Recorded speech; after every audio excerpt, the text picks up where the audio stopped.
નમસ્કાર વિદ્યાર્થી મિત્રો, સ્વાધ્યાય 5.3 પ્રશ્ન 3 એનો ત્રીજો અને ચોથો આ બે દાખલા આપણે ગણવા છે. પહેલા આપણે ત્રીજો દાખલો ગણીશું, જેમાં A12 આપેલું છે, D આપેલ છે, બરાબર, અને S12 આપણે શોધવાનું છે. તો A12 બરાબર 37 એવું આપેલું છે. તો એને પહેલા આપણે અહીંયા લખીશું. ધ્યાનથી સમજજો. મેં તમને મોસ્ટ ઓફ વિડિયોમાં જણાવેલું છે કે A12 એટલે A12 જ્યારે તમને દેખાય ત્યારે તમારે આ રીતે લખી નાખવાનું. A+11D આ બધા જ વિદ્યાર્થીઓને ખબર છે, કારણ કે મારા વિડિયોને મને ફોલો કરે છે અને એક સિસ્ટમથી હું ભણાવું છું. તો A+11D આવું તમારે લખી દેવાનું. અહીંયા 12 હોય તો 11, 11 હોય તો 10, 500 હોય તો 499, એક ઘટાડીને લખવાનું. ત્યાર પછી એની અંદર A ની કિંમત અહીંયા નથી ખબર, તો એને એમનેમ લખી નાખવાનું. A+11 કૌંસમાં D ની કિંમત આપણને ખબર છે 3 બરાબર 37. માટે A+11 તેરી કેટલા થાય? 33. એ 33 ને જો આપણે પેલી જમણી સાઈડ લઈ જઈએ એટલે 37 - 33 એટલે A બરાબર કેટલા મળશે? 4. તો આ જે મળ્યું આપણને એ A ની કિંમત છે, જે આપણને મળી ગઈ. પછી આ છે S12 એટલે કે 12 પદનો સરવાળો શોધવાનો છે આપણે. તો એમાં શું કરવાનું? તો અહીંયા લખો S12 બરાબર, સૌપ્રથમ તો તમે જાણતા હોવા જોઈએ કે S12 એટલે Sn નું સૂત્ર કયું છે. તો આજે અને ગઈકાલે પણ મેં તમને વાત કરેલી, આજે પણ કહું છું કે Sn નું સૂત્ર પહેલા આવડવું જોઈએ. હવે Sn છે ને એના બે સૂત્ર છે. Sn ના કેટલા સૂત્ર છે? બે. એક મોટું છે, એક નાનું છે. એક મોટું સૂત્ર છે એ આવું છે. હું બંને સૂત્ર લખીશ, પછી આપણે જેનો ઉપયોગ કરવાનો થશે એ હું તમને જણાવીશ કે કયું વાપરવું યોગ્ય છે. આ એક સૂત્ર છે. ત્યાર પછી આ બીજું સૂત્ર છે n કૌંસમાં A+l/2. આ l છે ત્યાં an પણ લખી સમજી શકાય. તો હવે તમને એમ થાય કે સર અહીંયા આપણે Sn શોધવું છે એટલે કે S12 શોધવું છે, તો અહીંયા આપણે S12 મૂકી દઈએ તો ચાલે? યસ. n આપણને ખબર છે, યસ. a ખબર છે, હા, અહીંયા આપણે મેળવેલું છે 4 પ્લસ l એટલે મેં તમને કીધું an એટલે ખરેખર A12. આ બધી જ માહિતી હું તમને બેઠે બેઠી આપું છું. A12 છે એ 37 આપેલું છેદમાં 2. અહીંથી આ રીતે તમે ઉડાડી દેશો એટલે S12 બરાબર 6 × 41. બહુ સિમ્પલ. 246 એટલે 12 પદનો સરવાળો 246 આ રીતે મળે. એટલે બે જવાબ શોધવાના હતા, બંને જવાબ મળી ગયા. હવે ચોથો દાખલો, જેની અંદર પણ તમે જોઈ શકો છો A3 આપેલું છે, S10 આપેલું છે, D શોધવાનું ને A10 શોધવાનું છે. તો પહેલા આપણે સમજાવ્યું છે એ જ રીતે A3 = 15 આવું લખી દેવાનું તમારે. પછી મેં તમને કીધું એમ કે અહીંયા લખો A+2D. મેં હમણાં જ થોડી વાર પહેલા સમજાવ્યું, હું બધા જ વિડિયોમાં કહું છું કે આ રીતે લખો, બરાબર 15. હવે આને છે ને નંબર આપી દો 1. હવે લખો S10. S10 = 125 125. અને S10 છે એનું સૂત્ર આપણે લખવું હોય તો અહીંયા મેં બે સૂત્ર લખેલા હતા, એમાં બીજા સૂત્રનો ઉપયોગ કર્યો તો પહેલાનો ઉપયોગ નહોતો કરેલો. તો પહેલું સૂત્ર અહીંયા લગાવવું હોય તો ધ્યાનથી સમજજો, કારણ કે આ થોડું ટફ છે. ટફ એટલે આમ અઘરું નથી, પણ હું ડાયરેક્ટ લખું છું 10/2 કૌંસમાં 2a plus 10 ઓછા 1, અથવા તો એને 9d ડાયરેક્ટ લખી નાખું છું. તમને એમ થશે કે સર આ કઈ રીતે આવી ગયું? તો મિત્રો 2a પ્લસ કૌંસમાં n માઈનસ 1 ગુણ્યા d એ સૂત્ર તો આપ જાણો છો ને n ના છેદમાં 2. એમાં n ની જગ્યાએ મેં 10 મૂકી દીધા છે, બીજું કશું કરેલું નથી.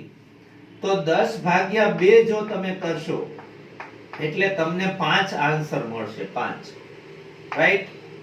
અને એ 5 ને જો તમારે આ બંને સાથે ગુણી દેવા હોય તોય ચાલે, અને નહીતર તમારે એ 5 ને 125 સાથે ભાગાકાર કરવો પડે, એટલે આપણને જે મળશે એ મળશે 25. તો આ 2a 9d = 25, 25 મળ્યા. આને આપી દો નંબર 2. વિદ્યાર્થી મિત્રો, સમીકરણ 1 અને સમીકરણ 2 છે એમાં તમે a 2d છે, અહીંયા a છે 1 છે અને અહીંયા 2 છે, એટલે લોપની રીત જો તમે લગાડો એટલે અહીંયા તમારે લખવાનું રહેશે સમીકરણ 1 ને 1 અને 2 પરથી. હું ડાયરેક્ટ લખું છું મિત્રો 2 પરથી. હું એવું નથી લખતો કે સમીકરણ 1 ને 2 વડે ગુણી સમીકરણ 2 માંથી બાદ કરતા, એવું નહીં, હું ડાયરેક્ટ લખું છું. તો 2 સમીકરણ છે જે આ એ પેલા લખી નાખો, એ લખાઈ જાય પછી આને 2 વડે ગુણવાનું છે. શા માટે? અહીંયા 2 છે એટલે. તો 2 વડે અહીંયા ગુણશો એટલે આ બધાને 2 વડે ગુણવાના છે. 4d = 30. પછી અહીંયા તમારે નિશાની ચેન્જ કરવાની છે, માઈનસ, અહીંયા માઈનસ, અહીંયા માઈનસ. હવે આ બંને ઉડી જાય છે, આ બેયની બાદબાકી 5d થાય, આ બેયની બાદબાકી -5 થાય, કારણ કે બાદબાકી સરવાળા ગુણાકાર ભાગાકારમાં જ વિદ્યાર્થીઓ લોચા મારે છે. એટલે અહીંયા d બરાબર કેટલા મળે છે? -1. તો d આપણને મળી ગયું. આ d ની કિંમત તમે બાડીમાં મૂકો, અરે બાડીમાં નહીં, આ સમીકરણ 1 માં તમે આ કિંમત મૂકશો એટલે તમને એ પણ મળી જશે. એની ગણતરી આપણે સમજો ને અહીંયા જ કરીએ. સમીકરણ 1 માં d બરાબર -1 મૂકતા અથવા લેતા. તો સમીકરણ 1 માં હું a + 2 કૌંસમાં -1 મૂકી દઉં છું અહીંયા. બરાબર છે, રાઈટ છે, સમજાય છે. a - 2 બરાબર 15. તો હવે આ કિંમત -2 છે એને હું જમણી તરફ લઈ જાઉં તો કેટલા થાય? a બરાબર 15 + 2, એટલે આપ જાણો છો a બરાબર કેટલા થશે? 17. તો આ રીતે આપણને a ની કિંમત પણ મળી જાય. a અને d મળે ને અને n ખબર હોય ને એટલે બધું જ મળી જાય. તો a10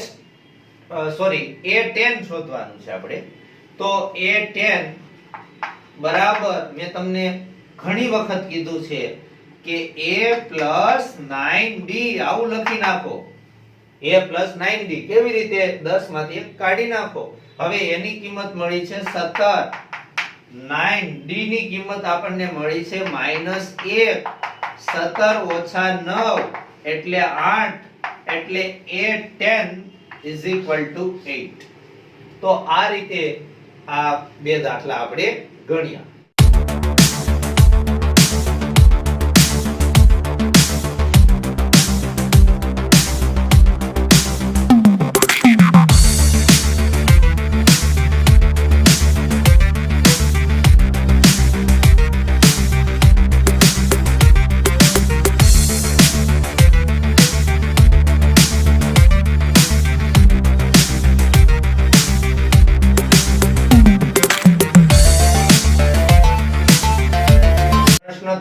પાંચમો દાખલો ગણીએ, જેમાં d આપેલું છે, s9 આપેલું છે, a આપેલું છે, a9 શોધવાનું, સોરી એ આપેલું નથી, એ શોધવાનું છે. તો અહીંયા આપણે કેવી રીતે આ દાખલાને ગણવો? તો અહીંથી સ્ટાર્ટ થશે. આમાં તો કશું આપેલું નથી, તો અહીંથી અને આનો ઉપયોગ કરીને ગણીશું. તો હું સૌપ્રથમ sn બરાબર n ના છેદમાં 2 કૌંસમાં 2a + કૌંસમાં n - 1 ગુણ્યા d આ સૂત્ર મૂકી દઈશ. આ સૂત્ર મુકાય પછી હું આ n તરીકે લઈશ, એટલે કે s9 અહીંયા 9/2 2a + કૌંસમાં 9 - 1 ગુણ્યા d. d બરાબર કેટલા આપેલા છે? 5. 9 ના અડધા નહીં થાય, રેવા દ્યો એને એમને. 2a + આ કેટલા થાય? 8. 8 × 5 કેટલા થાય? 40. અને S9 તમને અહીંયા ઓલરેડી આપેલું છે, જેને અહીંયા લખી નાખો 75. ત્યાર પછી આ 2 છે એને અહીંયા ગુણી દો એટલે 75 ગુણ્યા 2, અને આ 9 છે એને અંદર અહીંયા ગુણવા હોય તોય છૂટ છે, અને ભાગાકાર કરી નાખવો હોય તો પણ છૂટ છે. રાઈટ? એટલે આ બે કાળજીપૂર્વક યાદ રાખજો. અને બરાબર આ 9 દુ 18 a પ્લસ 9 ચોકુ 36 એટલે 360. એટલે મેં આને અહીંયા ગુણી દીધા અને આ બે સાથે ગુણી દીધા. હવે શું કરીશું આપણે મિત્રો? 18a બરાબર 75 દુ 150 થાય, પણ આ 360 છે એને બાદ કરવાના થાય, આ બાજુ લઈ આવવાના થાય. આ બાજુ લઈ આવવાના થાય તો તમને પ્રશ્ન એમ થશે, સર તમે તો 18 ને ડાબી બાજુ લાવ્યા છો, એની નિશાની બદલી નહીં.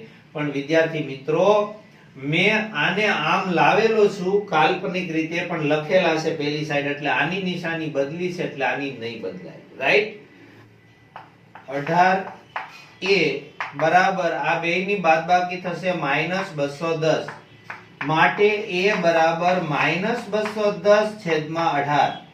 હવે આના ભાગાકાર જે કરવાના છે આપણે, એ કેવી રીતે ભાગાકાર કરવા? તો આને શું કેટલા વડે આપણે મેક્સિમમ ભાગી શકીએ? તો આપ જાણો છો કે 70 તેરી અને 6 તેરી 35 દુ 3 દુ એટલે -35 ના છેદમાં 3 અહીંયા આન્સર આવશે. પછી હવે આપણે શોધવાનું છે a9, એટલે આપણે અહીંયા લખવાનું a9 બરાબર a પ્લસ 8d. આ તમને બધાને શીખવાડેલું છે વારંવાર, આ ના હોય તો અહીંયા 8 લખી નાખવાના. તો a9 આપણે ફાઇન્ડ કરવાનું છે, શોધવાનું છે. તો અહીંયા -35 ના છેદમાં 3 પ્લસ 8 કૌંસમાં d, d એટલે કેટલા છે આપણી પાસે? 5. એટલે -35 પ્લસ 40, અહીંયા 3 છે. આ 3 ને લસા તરીકે જો લેશો તો આ બંનેનો ગુણાકાર થઈ જશે 120, અને આ -35 છે, પણ આ બેયનો સરવાળો તમે ભૂલથી નહીં કરતા, વચ્ચે વત્તા દેખાય છે, એટલે ખરેખર આ બેયની થશે બાદબાકી. 120 માંથી 20 કાઢો એટલે 100, 100 માંથી 15 કાઢો એટલે સમજો ને -85 ના છેદમાં 3. આ છે a9. તો આ રીતે દાખલા સરળતાથી ગણી શકાય. અને આશા રાખું છું તમે આ દાખલા સમજતા પણ હશો. કોઈ પણ સમસ્યા જણાય, ડાઉટ જણાય તો નીચે કોમેન્ટ બોક્સમાં અવશ્ય જણાવશો. Thank you very much. ધન્યવાદ. આભાર.